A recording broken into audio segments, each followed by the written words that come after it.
Hello friends, welcome to সানায়ের রান্নাঘর। আজ আমি তোমাদের করে দেখাবো ডালিয়ার খিচুড়ি। এটি সম্পূর্ণ নিরামিষ। আর এখনো পর্যন্ত আমার চ্যানেলটিকে যারা সাবস্ক্রাইব করোনি, প্লিজ চ্যানেলটিকে সাবস্ক্রাইব করে দিও।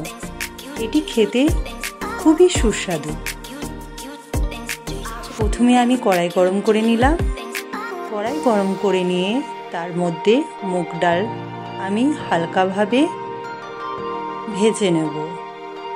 হালকাভাবে ভাজার পর আমি এদিকে ডালিয়াটা দিয়ে দেবো। একসঙ্গে দুটো ভেজে নেওয়ার পর আমি এগুলোকে ভালোভাবে ধুইয়ে বাটিতে রেখে দেবো। আর এইদিকে আমি প্রেসারের মধ্যে নিয়ে নিয়েছি সরষের তেল। তার মধ্যে আমি তেজপাতা, শুকনো লঙ্কা আর আমি জিরে ফোড়ন দেবো।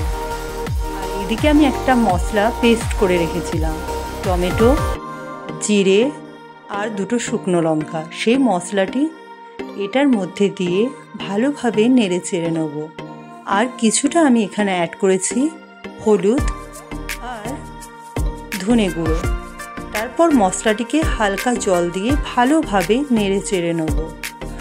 মশলাটি নাড়াচাড়া হয়ে গেলে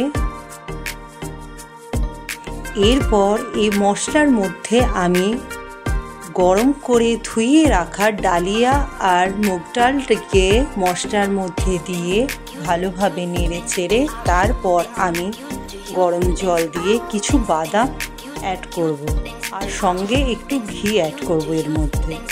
তারপর কিছুটা গরম হয়ে গেলে আমরা এটা প্রেসারে করছি, তাই জলটা যখন ফুটে আসবে কিছুক্ষণ পর প্রেসারের ঢাকাটা লাগিয়ে দেব। ব্যাস, প্রেসারে একটা সিটি পড়লে প্রেসার খুলেই দেখা যাবে রেডি হয়ে গেছে আমাদের ডালিয়ার খিচুড়ি।